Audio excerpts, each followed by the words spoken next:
Welcome to Becoming and Belonging, a journey of identity and culture.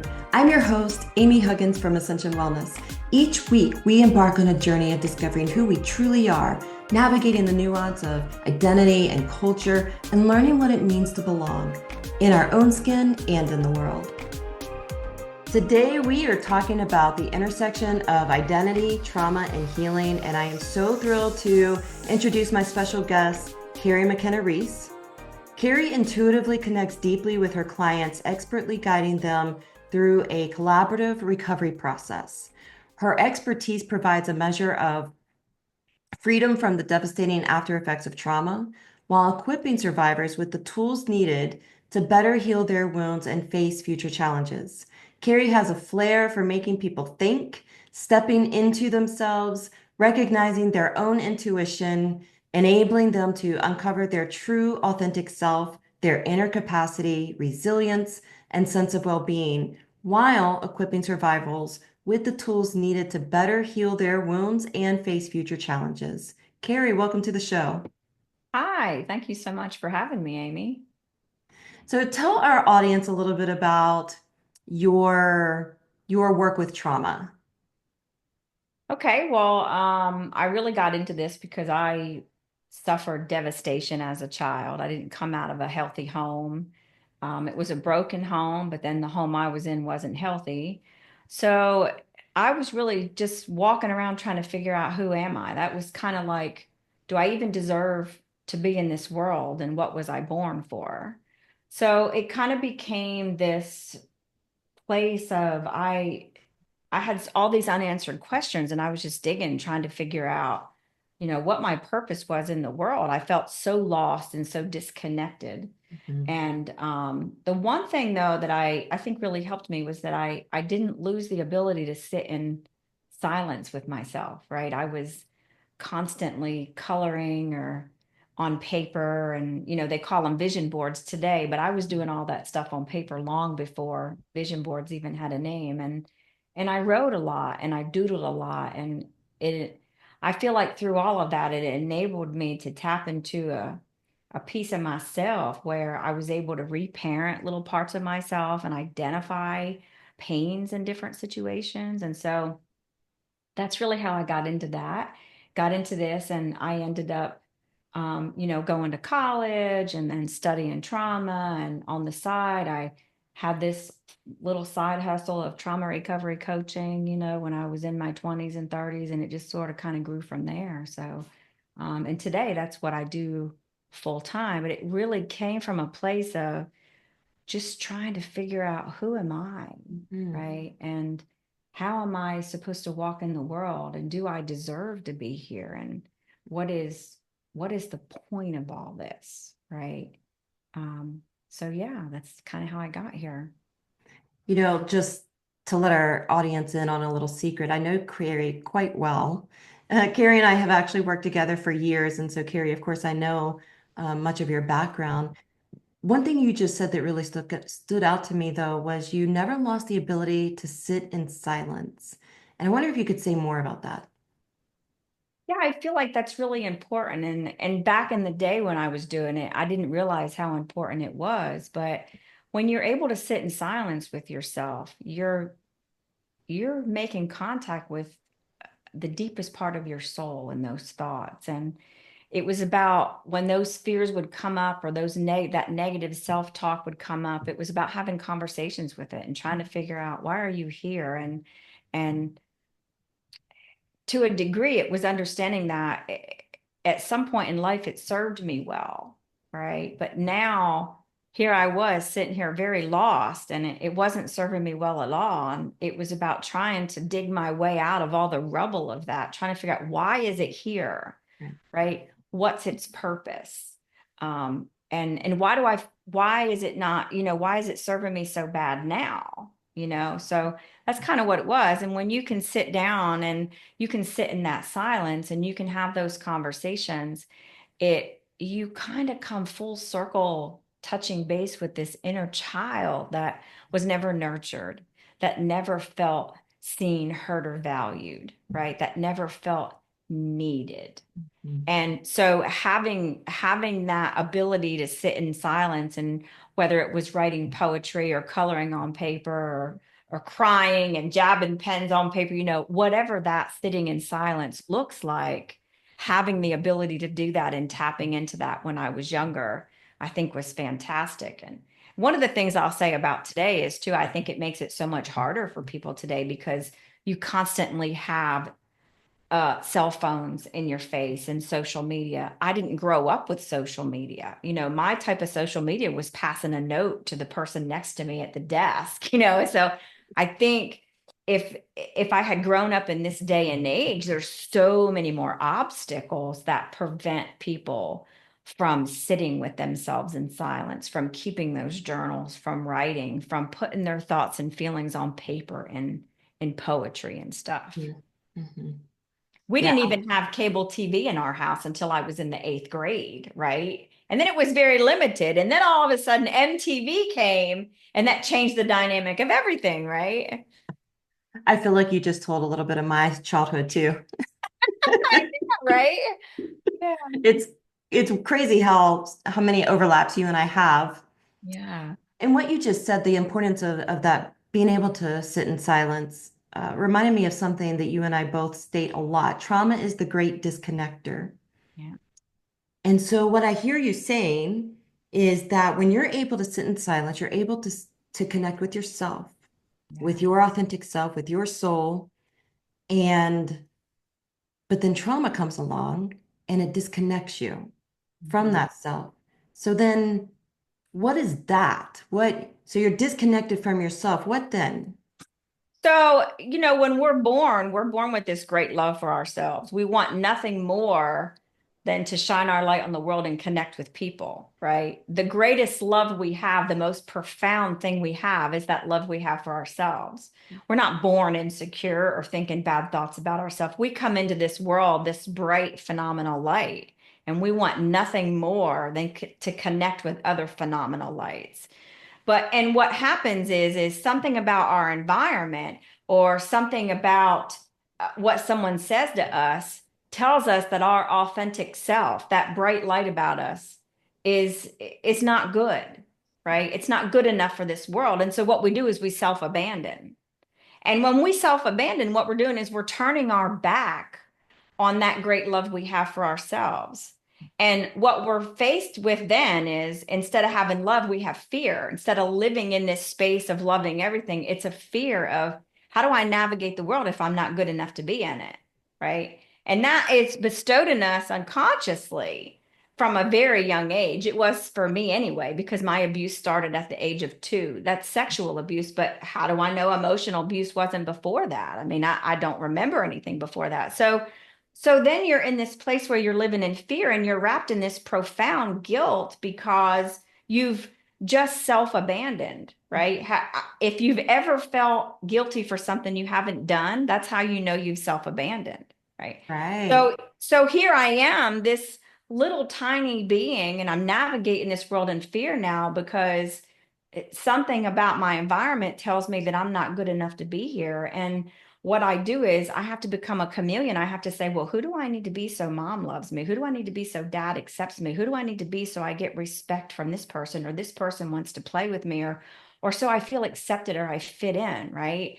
And then you become like a chameleon, right? You start learning how to read people and becoming who you need to be to get what you need for survival, because we are meant to be connected to one another. And in order for us to survive, our brain will say, well, listen, we'll go and do a superficial connection just to get you through, right? That's your brain's whole goal. So then you start having these relationships, and at the end of every one, it's, was I good enough? Was Mhm. I pretty enough? Was I smart enough? Did they love me? Did they accept me? Will they want me around? And then that leads to toxic shame because you're doing all these things that go against who you are, right?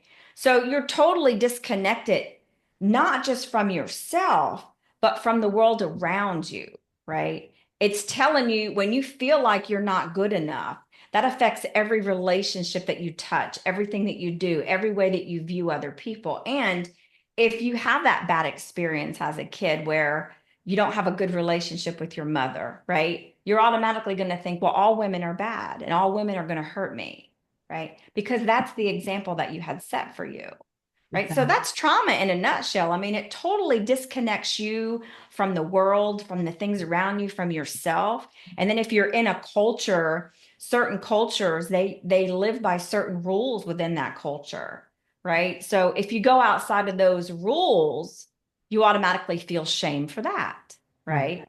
If you're taught to hate, if you're taught like prejudice in the world, which is so unfortunate that it's even still here today, but if you're taught as a child that somebody from another culture is going to hurt you, that's going to affect your relationship with them should you meet somebody of that culture. And for no other reason than it's just something that was bestowed upon you as a kid.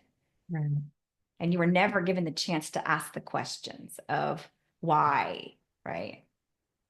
We shouldn't be teaching. I always say, don't teach your kids, don't just teach your kids to ask questions about everything because that's how they learn, right? You see 2-year-olds saying why, or 4 or 5-year-olds, and people are always saying, be quiet. But that's just a golden opportunity for you to really teach your child to use their brain, right? And to understand, to think for themselves and to question everything so that they don't end up in a space where they're sitting as an adult saying, who am I?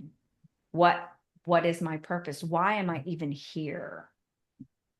Right. Exactly. Yeah, I raised my kids to question everything. It got me in a lot of trouble. It got my kids in a lot of trouble because we absolutely question everything. And, sometimes adults don't know what to do with that because they weren't raised that way themselves, right? And so that's Exactly. that cultural piece where, okay, if my teachers and my parents and all of the adults in my life were raised a certain way, well, then they're just perpetuating that because that's what they know. Yeah. And it's not that they're trying to be, now, abuse is one thing, right? But, Yes. and so I'm not talking about that, but it's not that these other adults in my life are trying to be abusive or neglectful in any way. They're trying to parent me or teach me or whatever their role is, but they're passing on what they don't, or they're passing on all they know, which a lot of times, from my perspective, from your perspective as a trauma recovery coach, a lot of what they're passing on is trauma. Right. It's what they suffered as a child, right? And so they've got these coping mechanisms and these survival skills to help them feel a sense of safety. And the minute that gets a little teetered, they jump right into what do I need to do to feel safe? And a lot of times it's shutting the kid down because they don't know how to address that Exactly. question, right? Or give them an answer, right? They don't know to say, that's a great question, honey. Let me see if we can work together to find an answer for you, right? Right. Because they're still struggling in the background with, am I stupid? Because Yep. I was made to feel like I wasn't good enough. You see how it's kind of like a generational thing that goes on, right? If I didn't if I didn't have the wherewithal to sit down with my children and do that, then my children would grow up feeling the same way, right? Like they Exactly. purpose, yeah. Yeah. As you were talking about that original self-abandonment and wondering, who am I? Where's my place in the world? How do I fit in? Do I fit in? Is there anywhere for me? It reminded me of a book I used to read my kids when they were little called The Saggy Baggy Elephant. Have you Wow. ever heard of that book? I haven't. It's so sweet.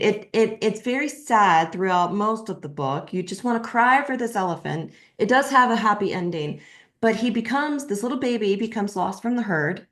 And so he's wandering through the jungle trying to figure out where does he belong. And he approaches some random animal and says, "Are you my mom?" And he starts trying to be that animal. But guess what? He can't do it. He can't figure it out. And he's feeling really bad about himself. He's being really hard on himself. And then he gets all depressed and, well, maybe I don't belong here. And so he moses on and he finds another animal and he gets all filled with hope. "Are you my mom?" And he starts trying to mimic that animal so that he can be that. And it just goes through the book with him trying on different, you mentioned the word chameleon. He's chameleoning, right? Yeah, And he's yeah, trying listen. on all of these different identities, trying to figure out what fits. Now, in his story, it has a wonderful ending where he finds mom and he finds his home and where he belongs. But the beginning part of that book really makes me think of trauma survivors. Absolutely. You're absolutely right. And the one thing we need to recognize is we're never going to be good at being somebody else. Right. It's not going to happen, right? It's so much better to sit down and learn about who you are and what you love and what's important to you and what you stand for, your likes and your dislikes and your passions. It's so much better to sit down in silence and gain an understanding with that versus trying to be somebody you're not, because you will never be somebody you're not. You're not going to be good at that. And people are going to recognize that, right?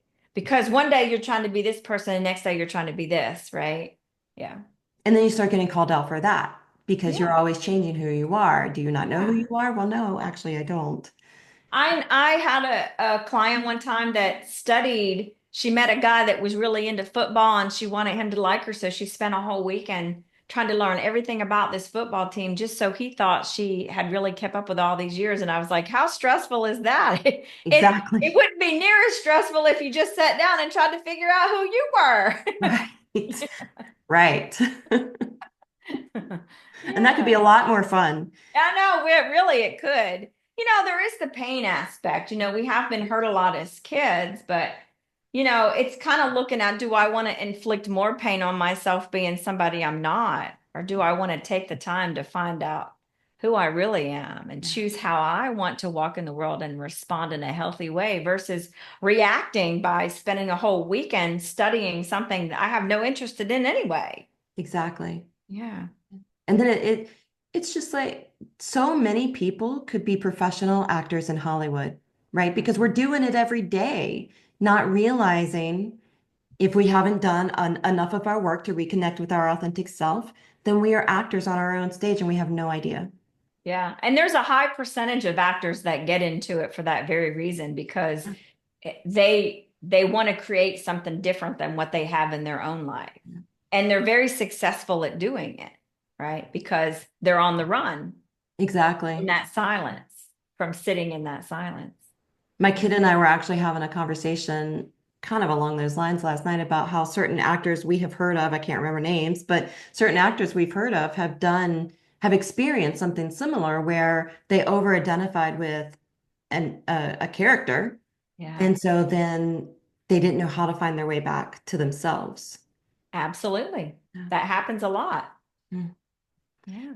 So you mentioned the word pain, Yeah. and I latched onto the word silence because I know how powerful being able to sit in silence has been for me throughout my entire life, and especially through my own recovery processes. And I also know you mentioned cell phones. It's so much harder for people today, especially millennials who did grow up with cable and cell phones and the internet, right? We have Mhm. all of these distractions that not only are just easy distractions, but also put this pressure on us and we feel like we have to keep pace. We have to check for messages because if somebody isn't responded to within a certain mysterious time frame, then they're going to read into why didn't respond to them. So we almost feel this pressure to force ourselves to be addicted to these technologies. Yeah. And so then it creates more and more fear. So that ability to sit in silence is becoming further and further away from them, right? And then likewise, that ties into the pain because we all know going through any sort of recovery process, you're going to feel pain. So how do you reconcile that? Well, I think it's understanding the environment you're putting yourself in. That's huge right there, right? If you look at social media and all the stuff that's on social media, not only does it bestow fear in people, but it also bestows this um, like environment of I'm not good enough, I'm not brave enough, I'm not pretty enough. Everything is all focused on such superficial things. The focus of social media is not on the deep conversation, unless you're searching for those groups, of course, to do that. Um, so I feel like you have to really sit down and look at what is serving you well. For me, that was a pivotal moment for me. It was looking at the behavior of friends, the people I was keeping up close and personal, the conversations I was having, the things that I was being exposed to. As a young adult, even when, a lot of people in their early 20s, they turn 21, they go bar hopping, they do that stuff. Okay, so you go out and you do that, but you have to look at, is that something that's really healthy for me?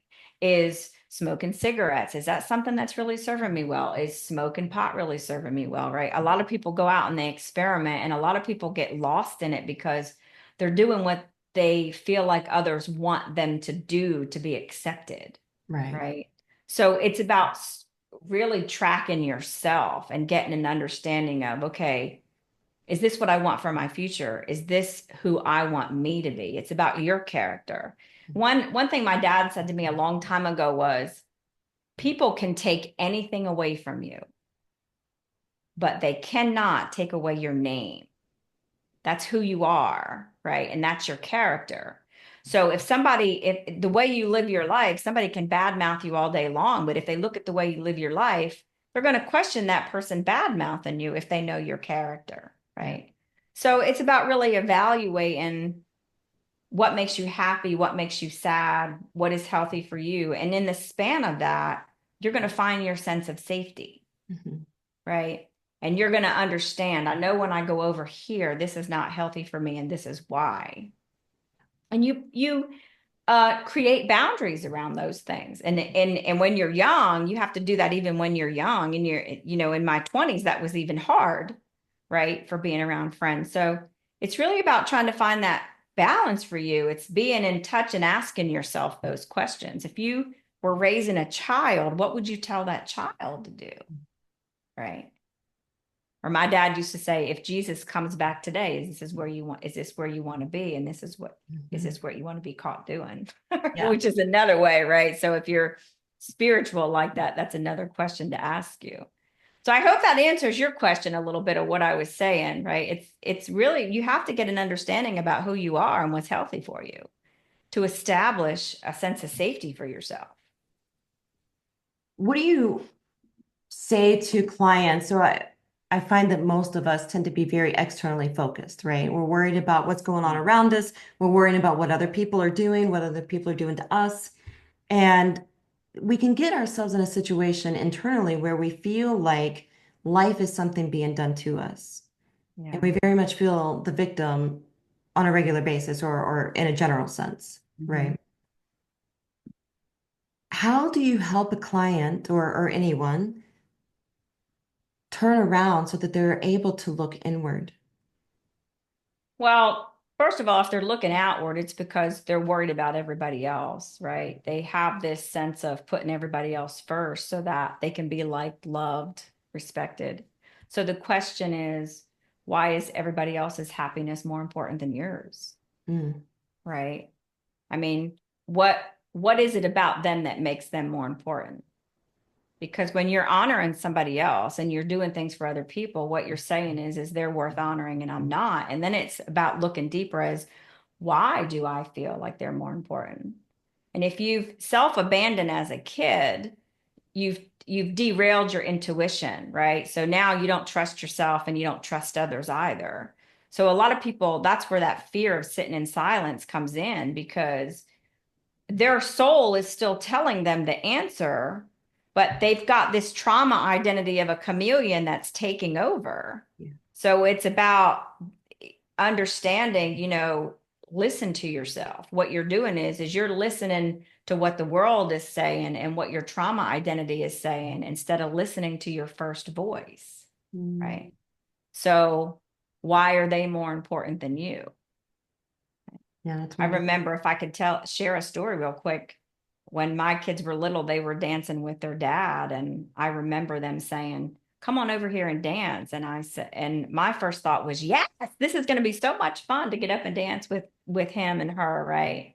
But my second voice was, "Oh my gosh, you're going to look ridiculous. Don't do it." Yeah. That's the trauma identity, that second voice, right? So it's about, it's working with them to help them understand, why are you honoring everybody else before you honor yourself? You have to give yourself permission to honor you. I love that first voice, second voice, because that's a very tangible little tool or rule of thumb that our listeners can carry with them, right? So when Yeah. someone asks them to dance or whatever the thing is, what is your first thought? Your first thought is your authentic self. That's that part that you've self-abandoned. It's still there and it's knocking on the door and it wants to be seen, it wants to be heard, it wants to be valued, right? That's what it wants.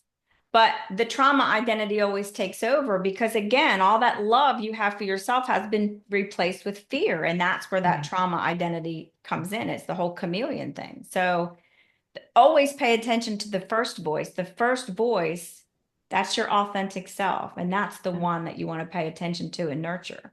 It's anything else, that tells you about the red flags you see in people. That tells you what's right and wrong, right? That's healthy shame. That, healthy shame is saying, hey, this is not good for me, right? Right. That's what healthy shame is, right? Bad shame is when you do things that you know are not good for you, but you do them to please everybody else. That's what becomes toxic, right? So it's that first voice you have to pay attention to. And if you think about it, most of us don't pay attention to that. We go with that second voice, Mhm. The second voice tends to be louder. right? But the loudest voice is not the one with the deepest meaning. And that's what you have to pay attention to. The loudest one is the one that is trying to protect this person that you've locked away years ago, right? It's the one that's afraid of being hurt, right? It's the Right. one that's living in fear. Yeah. So every single one of us, obviously, we're unique, we're individual, but also we have a lot in common too. So that authentic self, as unique as each person is, there's going to be a lot of I want to use the word archetypes. That's not quite the word I'm looking for, but there's going to be a lot of commonalities. Mhm. How would you help people, in addition to that first voice, second voice, help them recognize when they might be hearing their authentic self or when they might be feeling connected with their authentic self? When we have conversations and we talk about situations, I really ask them, where do you feel that in your body? Mm. Right? And what is it telling you?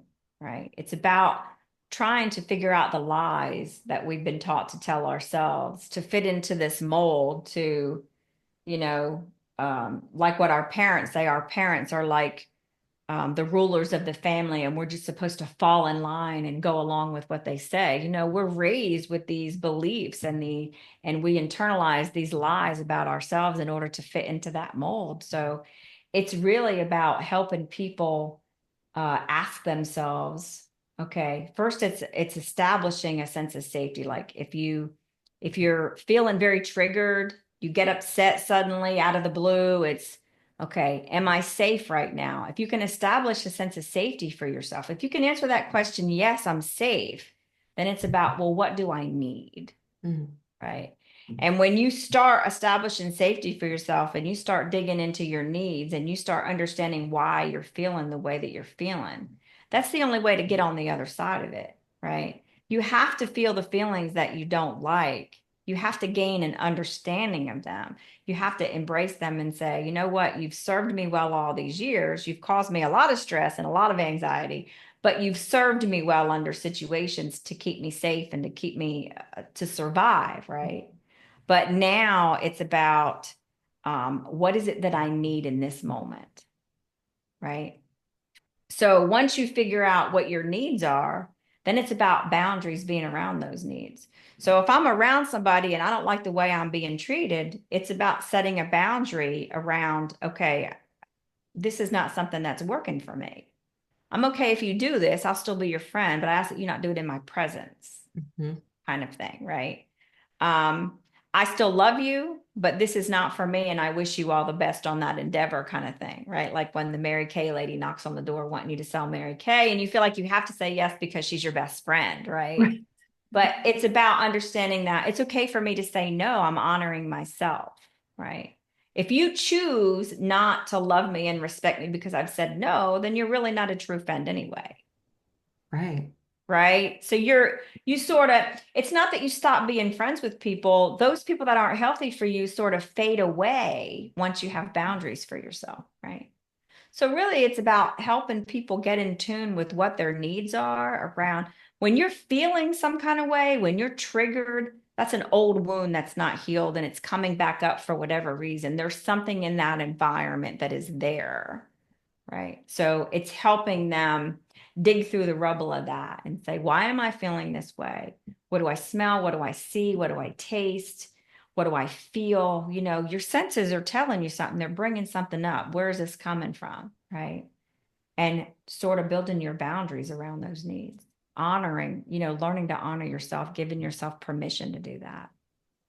I like the visual of sifting through the rubble. It feels like rubble, Yeah, when it we're in does. a triggered state and we're flooded and overwhelmed by all of these emotions. Sometimes we can't even pick apart and say what we're even feeling because it's just so much all at Yeah. once. And it very much feels like rubble. And It's so, like sitting at the bottom of an Oklahoma City bombing, right? It's like right. that's what our childhoods feel like, right? It feels like a total disaster. Yeah. And so it sounds like if I'm putting this whole conversation together, we self-abandon. And so then this journey back to ourselves, to our authenticity, has us sitting in the rubble, in silence, feeling the feels. And it's Mhm. in that when we're going through feeling, then we're able to identify the needs so that we can begin meeting needs that maybe have never been met Exactly. or have never been met in healthy ways, which also ties into the boundaries that we're setting. Mhm. I loved how you said that you, the unhealthy relationships that you're in will just naturally fade away when you start setting healthy boundaries. And I think that that is, I mean, that's wonderful on the one hand. And on the other hand, I think that that's what a lot of people are actually afraid of. Yeah. I wonder if you can Well, speak more to that.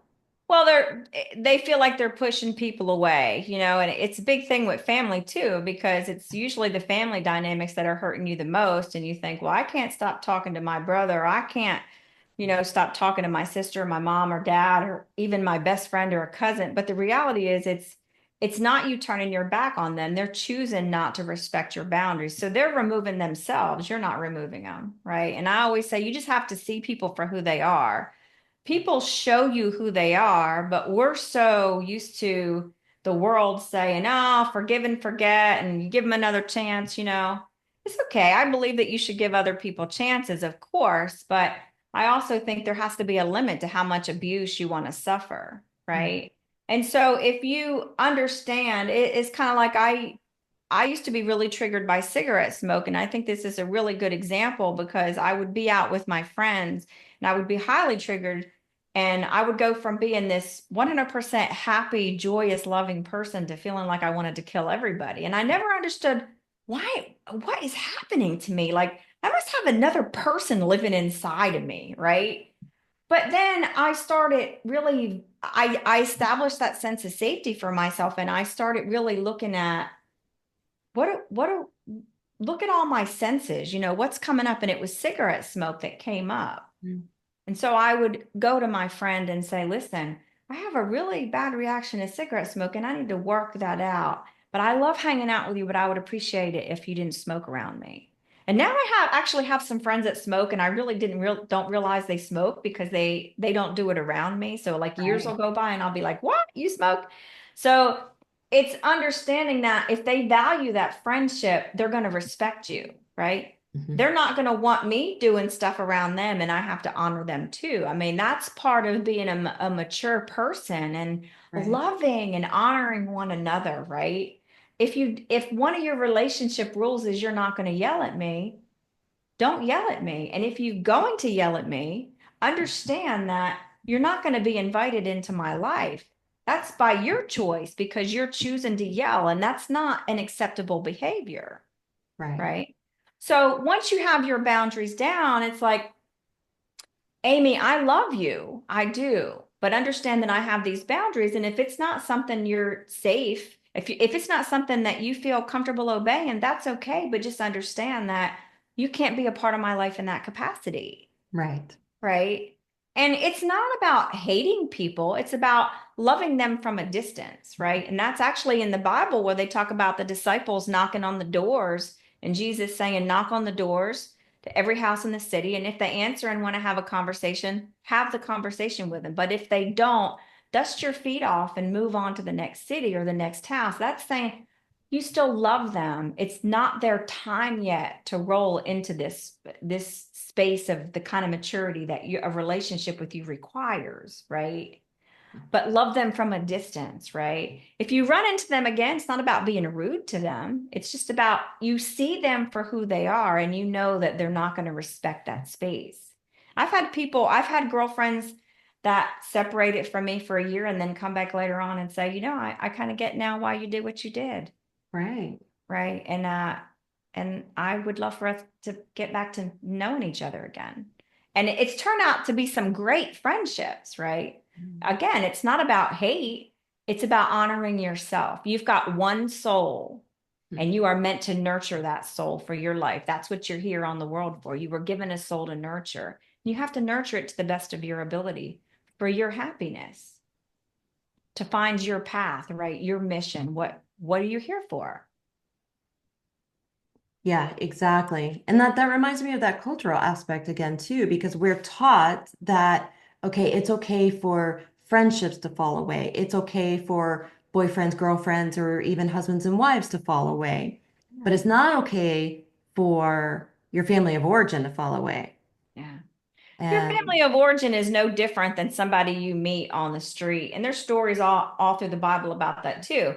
They're no different than somebody you meet on the street that turns out not to be who you thought they were. yeah, You're entitled to grow and change and evolve. And you have to give yourself permission to do that outside of the family environment that you grew up in if you found that that wasn't healthy for you, right? You're allowed to do that. Nobody says, no, there's no place in the world that says you're not allowed to change your mind. You're absolutely allowed to change your mind, right? I mean, look at people that have different careers. They get into one job and then they start realizing, wow, I'm really good at this. So they roll into this. It's about learning who they are. And it's no exactly. different from a personal perspective in relationships, right? You meet one guy in high school and he's not good for you, and you meet another guy. It's like you have to learn your lessons along the way. If Right. you don't, then you're staying in the same behavior patterns that you're not happy in. Exactly. Yeah. I always think of not only trauma recovery, but just life in general. It's almost like we're all in school, but we're all in different places. And so it's not that a fifth grader is has more intrinsic value than a second grader.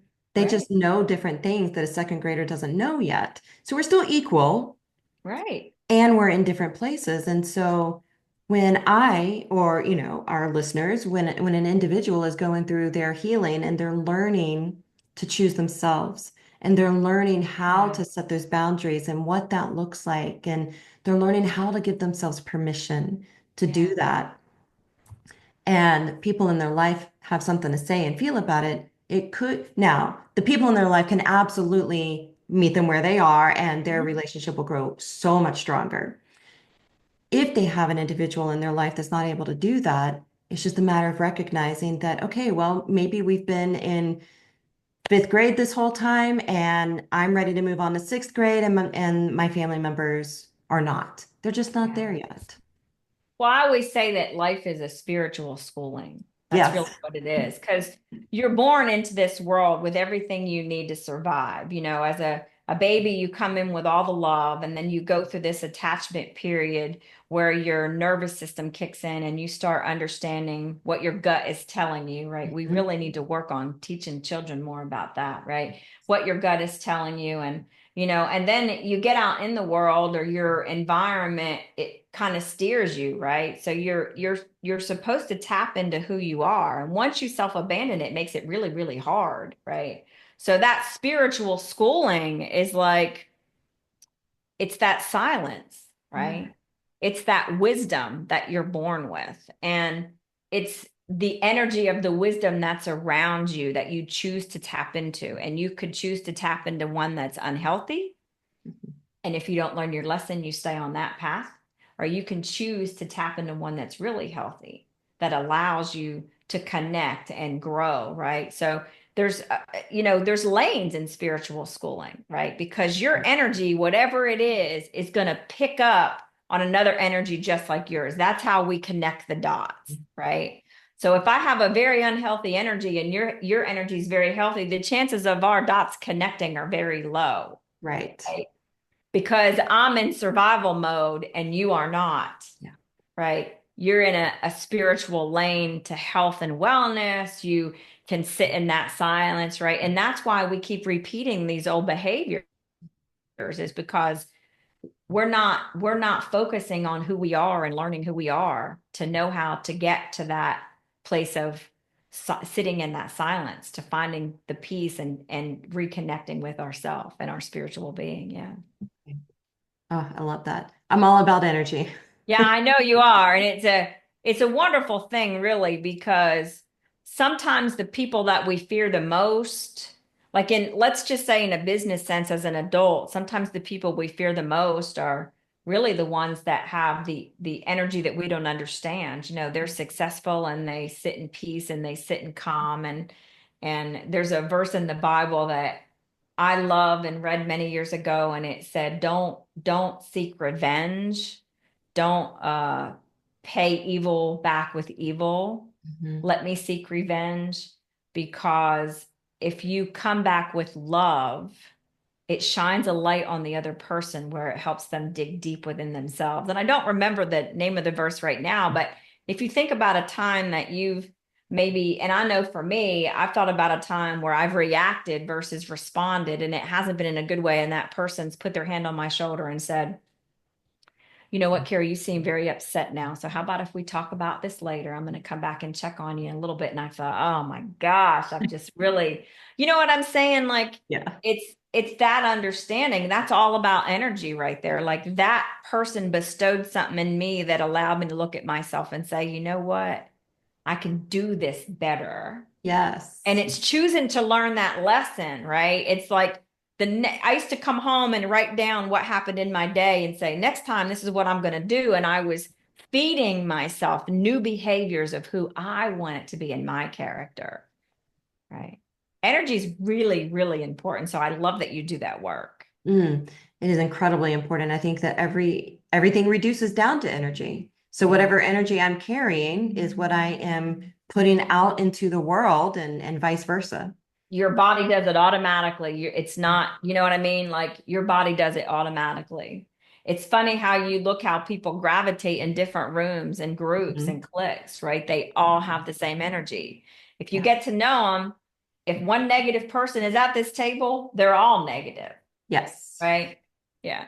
Yeah, exactly. So talking about this whole process of healing, when is it done? What does that look like? What does healed look like?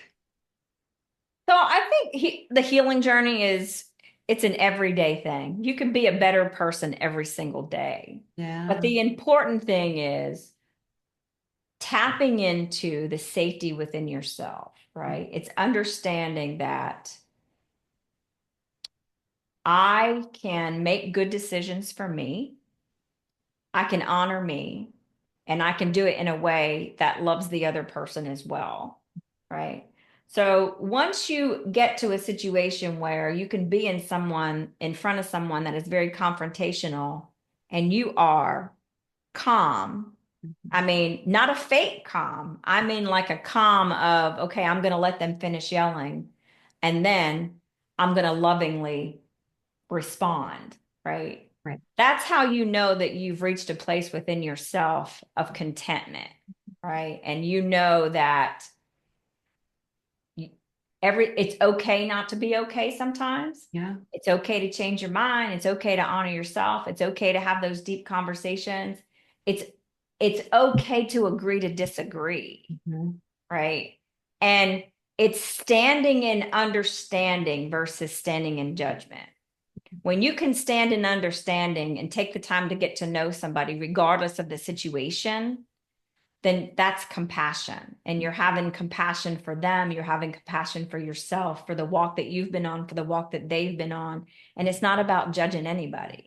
The only judgment in the world should be the one where you say, you know what?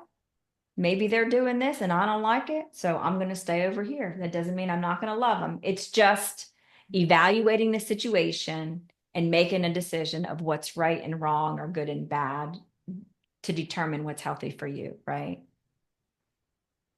So that's incredible. On the one hand, healing is an everyday thing. That makes me think of, daily hygiene, daily nutritional values, drinking enough water. We all know we have this checklist, so to Yeah. speak. We all know that we need 8-ish hours of sleep every night, 8-ish glasses of water every day, which is way too low. Actually, we need more than that. That's outdated information. But we have this sense of these biological needs that we have to meet or try to meet on a daily basis. And so what you're saying is we also have those similar needs on an internal level. That you absolutely do. Yeah.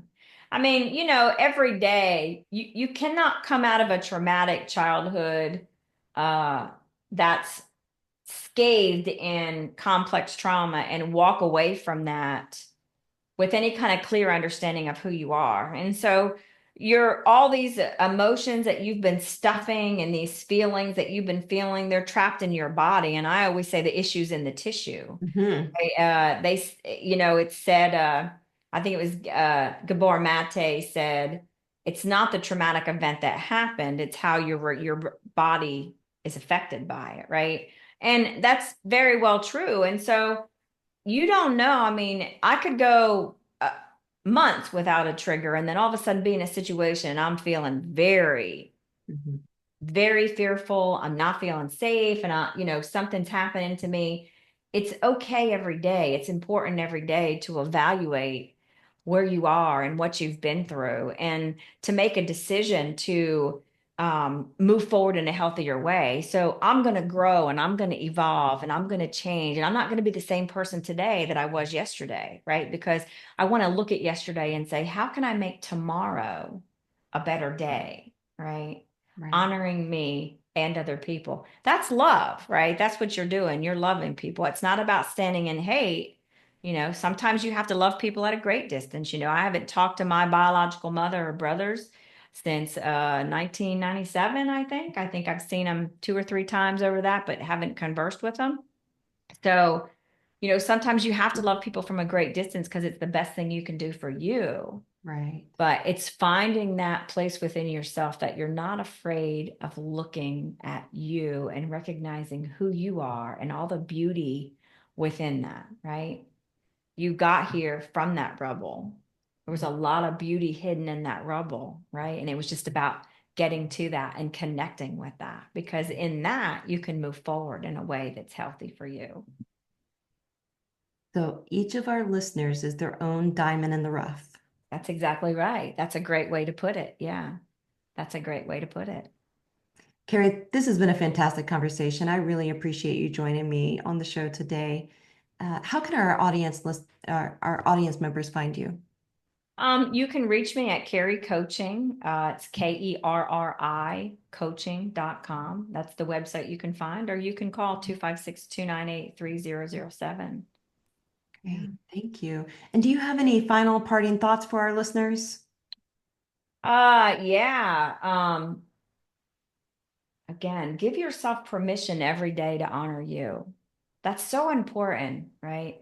You're allowed to have a voice and you're allowed to have a choice, and you're allowed to use both of those, right? Take advantage of that, right? Give yourself permission to honor you.